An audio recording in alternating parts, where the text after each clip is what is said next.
Hello दोस्तों, स्वागत है आपका हमारे चैनल पर। आशा है आप सभी ठीक होंगे। तो आज की हमारी क्लास पूर्व परीक्षा पर आधारित जो प्रश्न आए हुए हैं उन पे रहने वाली है। ठीक है, तो सभी प्रश्न महत्वपूर्ण रहने वाले हैं, ध्यान दीजिएगा और अंत तक जुड़े रहिएगा। किसी प्रश्न में कोई डाउट हो तो कमेंट करके ज़रूर बता सकते हैं। देखते हैं पहला प्रश्न। पहला प्रश्न है, प्रकाशन वर्ष की दृष्टि से डॉक्टर हरिवंश राय बच्चन की रचनाओं का सही अनुक्रम क्या है? प्रकाशन वर्ष की दृष्टि से हरिवंश राय बच्चन की रचनाओं का सही अनुक्रम है मधुशाला, मधुबाला, मधुकलश और निशा निमंत्रण। मधुशाला, मधुबाला, मधुकलश और निशा निमंत्रण। विकल्प ख यहाँ पर सही हो जाएगा। तो इन सभी का प्रकाशन वर्ष देख लेते हैं। मधुशाला का प्रकाशन वर्ष रहा 1935। मधुशाला का प्रकाशन वर्ष क्या रहा? 1935। मधुबाला का प्रकाशन वर्ष रहा 1936। मधुबाला का प्रकाशन वर्ष रहा 1936। मधुकलश का प्रकाशन वर्ष रहा 1937। मधुकलश का प्रकाशन वर्ष रहा 1937। निशा निमंत्रण का प्रकाशन वर्ष रहा 1938। निशा निमंत्रण का प्रकाशन वर्ष रहा 1938। ठीक है, आगे देखेंगे। 4 खंडों में प्रकाशित हरिवंश राय बच्चन की आत्मकथा का द्वितीय खंड कौन सा है? 4 खंडों में प्रकाशित हरिवंश राय बच्चन की आत्मकथा का जो द्वितीय खंड है उसका नाम क्या है? तो नीड़ का निर्माण फिर, ये उनकी आत्मकथा का द्वितीय खंड है। उनकी आत्मकथा को 4 खंडों में प्रकाशित किया गया है, जिसका द्वितीय खंड है नीड़ का निर्माण फिर। प्रथम खंड रहा क्या भूलूं क्या याद करूं। द्वितीय खंड रहा नीड़ का निर्माण फिर। तृतीय खंड रहा बसेरे से दूर। इसके अलावा जो चतुर्थ खंड है वह है दश द्वार से सोपान तक। प्रथम खंड रहा क्या भूलूं क्या याद करूं। द्वितीय खंड रहा नीड़ का निर्माण फिर। तृतीय खंड रहा बसेरे से दूर। चतुर्थ खंड रहा दश द्वार से सोपान तक। आगे बढ़ेंगे। अगला प्रश्न है, निम्न में से कौन विशुद्ध राष्ट्रीय भावधारा का कवि नहीं है? तो नागार्जुन विशुद्ध राष्ट्रीय भावधारा के कवि नहीं है। इन्हें प्रगतिवादी या मार्क्सवादी विचारधारा के साथ साथ राजनैतिक कवि माना जाता है। ठीक है, नागार्जुन को प्रगतिवादी या मार्क्सवादी विचारधारा के साथ साथ राजनैतिक कवि माना जाता है। आगे बढ़ेंगे। हजारी प्रसाद द्विवेदी के निबंध संग्रहों का संगत वर्ग क्या है? हजारी प्रसाद द्विवेदी के निबंध संग्रहों का संगत वर्ग है कल्पलता, कूटज, विचार और वितर्क, इसके अलावा आलोक पर्व। कल्पलता, कूटज, विचार और वितर्क, इसके अलावा आलोक पर्व।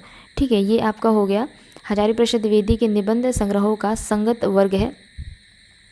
इसके या फिर कहे तो क्रमानुसार, जैसे कल्पलता का प्रकाशन वर्ष रहा 1951 ईस्वी। कल्पलता का प्रकाशन वर्ष रहा 1951 ईस्वी। कूटज का प्रकाशन वर्ष रहा 1957 ईस्वी। कूटज का प्रकाशन वर्ष 1957 ईस्वी।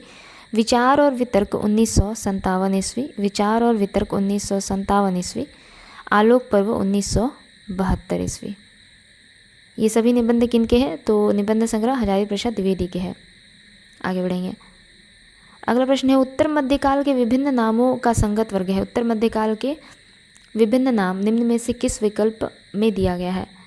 तो रीतिकाल, उत्तर मध्यकाल के जो अन्य नाम रहे उनके नाम वही कुछ इस प्रकार है, जैसे रीतिकाल, कलाकाल, श्रृंगार काल, अलंकृत काल। रीतिकाल, कलाकाल, श्रृंगार काल, अलंकृत काल। विकल्प ख यहाँ पर विकल्प क सही हो जाएगा। उत्तर मध्यकाल को रीतिकाल नाम किसने दिया? तो आचार्य शुक्ल ने। उत्तर मध्यकाल को रीतिकाल नाम दिया आचार्य शुक्ल ने। उत्तर मध्यकाल को कलाकाल नाम दिया रमाशंकर शुक्ल रसाल ने। उत्तर मध्यकाल को कलाकाल रमाशंकर शुक्ल रसाल ने कहा है। उत्तर मध्यकाल को श्रृंगार काल कहा आचार्य विश्वनाथ प्रसाद मिश्र ने। ठीक है, इसके अलावा उत्तर मध्यकाल को अलंकृत काल कहा मिश्र बंधु ने। रीतिकाल किसने कहा? आचार्य शुक्ल ने। कलाकाल कहा रमाशंकर शुक्ल रसाल ने। श्रृंगार काल कहा आचार्य विश्वनाथ प्रसाद ने। इसके अलावा अलंकृत काल कहा मिश्र बंधु ने। आगे देखेंगे। थॉमस ए रिस्क ने इकाई विधि के कितने सोपान बताए? थॉमस ए रिस्क ने इकाई विधि के कितने सोपान बताए? तो 3 सोपान बताए। कौन कौन से? प्रस्तावना, विकास, पूर्ति। थॉमस ए रिस्क ने इकाई विधि के 3 सोपान बताए। कौन कौन से? प्रस्तावना, विकास, प्रस्तावना, विकास, इसके अलावा पूर्ति। ये 3 सोपान रहे। आगे देखेंगे। न कोई छोटा है, न कोई छोटा है, यहाँ पे है हो जाएगा। न कोई छोटा है न कोई बड़ा है मेरे लिए हर आदमी एक जोड़ी जूता है, किसकी रचना है? तो यह धूमिल द्वारा रचित मोचीराम नामक काव्य की पंक्तियाँ हैं। ठीक है, न कोई छोटा है न कोई बड़ा है मेरे लिए हर आदमी एक जोड़ी जूता है, यह धूमिल द्वारा रचित मोचीराम, धूमिल द्वारा रचित मोचीराम नामक काव्य की पंक्तियाँ हैं। धूमिल, ठीक है, धूमिल यहाँ लिखा हुआ है, धूमिल द्वारा रचित मोचीराम नामक काव्य की पंक्तियाँ हैं। आगे है, प्रिंस ऑफ वेल्स की भारत यात्रा का विस्तृत और ब्यौरेवार वर्णन युवराज की यात्रा शीर्षक से किसने किया? प्रिंस ऑफ वेल्स की भारत यात्रा का विस्तृत और ब्यौरेवार वर्णन युवराज की यात्रा शीर्षक से चंडी प्रसाद सिंह ने किया है। चंडी प्रसाद सिंह ने किया है। आगे, आचार्य नंद दुलारे वाजपेयी को किस प्रकार का आलोचक माना जाता है? आचार्य नंद दुलारे वाजपेयी को सौष्ठववादी आलोचक माना जाता है। आचार्य नंद दुलारे वाजपेयी को सौष्ठववादी आलोचक माना जाता है। इसके अलावा, एक और अजगरही लखी एक और मृगराय विकल बटोही बीच ही परयो मूर्छा खाए। एक और अजगरही लखी एक और मृगराय विकल बटोही बीच ही परयो मूर्छा खाए। इन पंक्तियों में प्रयुक्त रस कौन सा है? तो इनमें भयानक रस का प्रयोग किया गया है।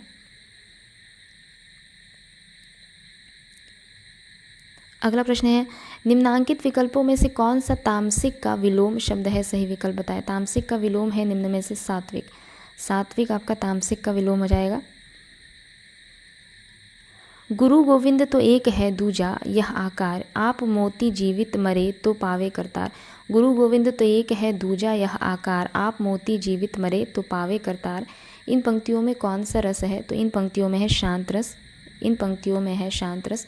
शांत रस का स्थायी भाव क्या है? तो निर्वेद। शांत रस का स्थायी भाव है निर्वेद।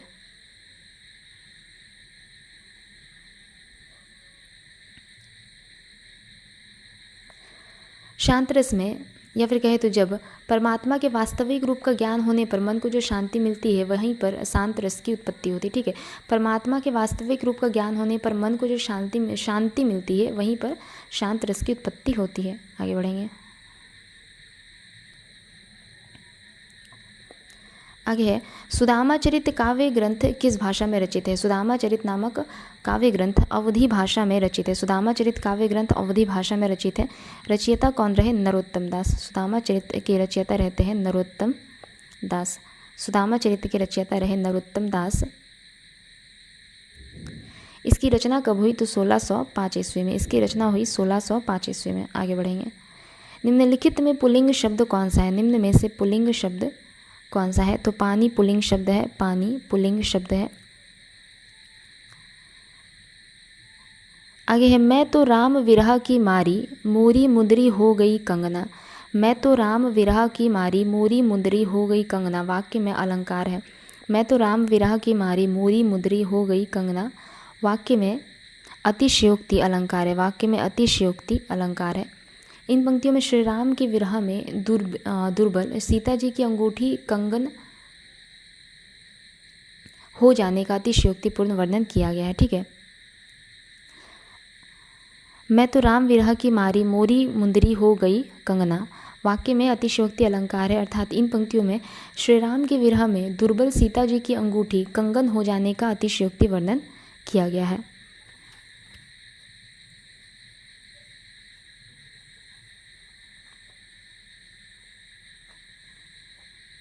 आगे बढ़ेंगे।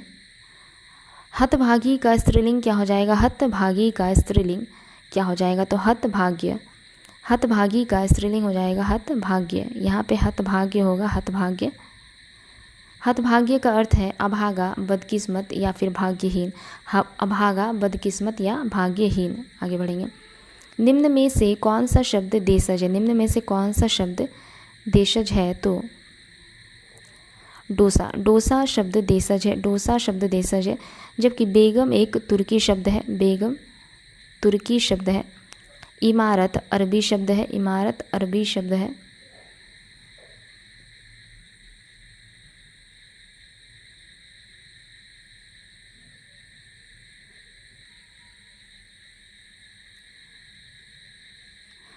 आगे है इमारत। इमारत इनमें से जो है इमारत यह एक अरबी शब्द है। इमारत अरबी शब्द है। इमारत अरबी शब्द है। जबकि प्याज एक पुर्तगाली शब्द है। प्याज एक पुर्तगाली शब्द है। अगला प्रश्न है, निम्न में से शुद्ध वर्तनी वाला शब्द कौन सा है? तो सांसारिक एक शुद्ध वर्तनी वाला शब्द है। जबकि कारागृह का शुद्ध वर्तनी हो जाएगा कारागृही। कारागृह का शुद्ध वर्तनी हो जाएगा कारागृही। प्रदर्शनी का शुद्ध वर्तनी हो जाएगा प्रदर्शनी। प्रदर्शनी। प्रदर्शनी। स्वावलंबी, हाँ स्वावलंबी का शुद्ध वर्तनी हो जाएगा स्वावलंबी। स्वावलंबी।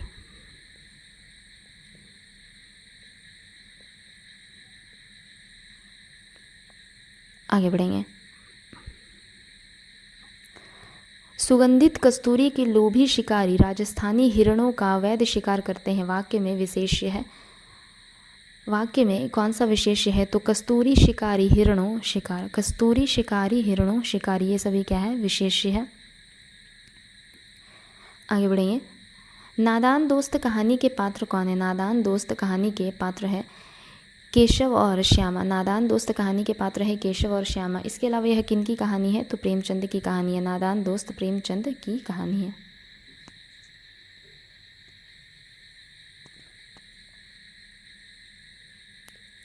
अगला प्रश्न है,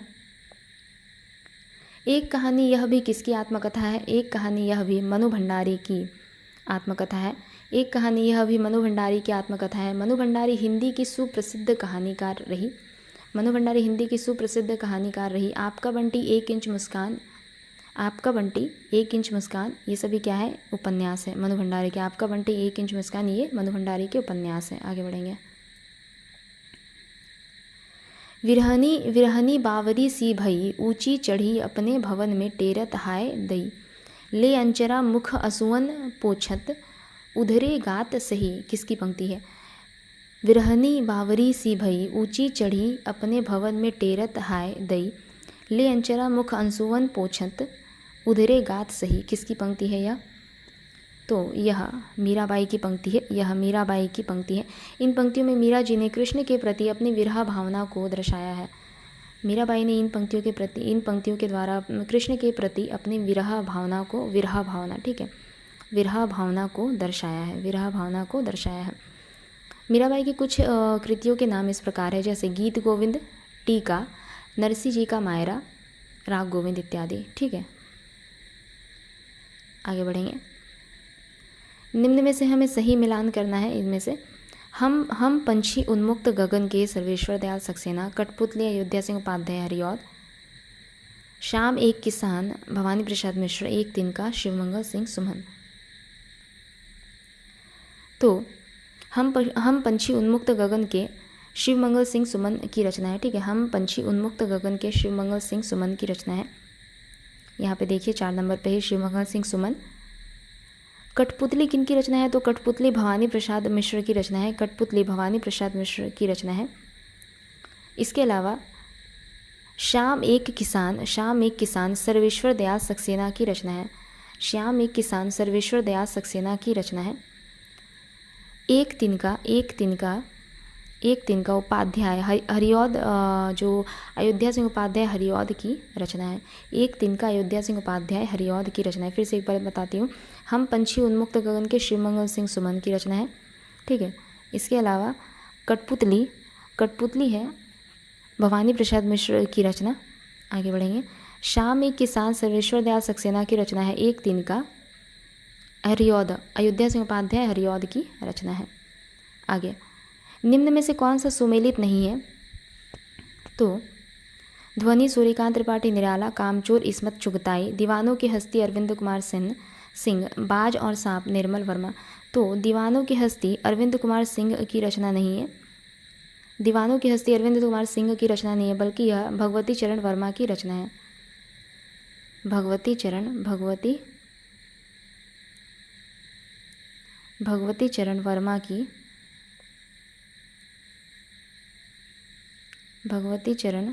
वर्मा की रचना है यह दीवानों की हस्ती। आगे बढ़ेंगे। महादेवी वर्मा द्वारा रचित नीलकंठ किस विधा की रचना है? महादेवी वर्मा द्वारा रचित नीलकंठ किस विधा की रचना है? तो महादेवी वर्मा द्वारा रचित नीलकंठ एक रेखाचित्र विधा की रचना है। महादेवी को पशु पक्षियों से अत्यंत प्रेम था। नीलकंठ कहानी भी उनके द्वारा लिखी गई पशु पक्षियों की कहानी में से एक अत्यंत सुंदर कहानी, या फिर कहे तो रेखाचित्र है। ठीक है, कहानी नहीं, रेखाचित्र है। नीलकंठ महादेवी वर्मा द्वारा रचित एक रेखाचित्र विधा की रचना है, जो पशु पक्षियों पर ही आधारित है। ठीक है, तो आज का ये हमारा अंतिम प्रश्न रहा। अगली क्लास में जल्द ही मिलते हैं। तब तक के लिए अगर आप लोगों को हमारी क्लास अच्छी लगी तो लाइक, शेयर और सब्सक्राइब ज़रूर कर सकते हैं। धन्यवाद।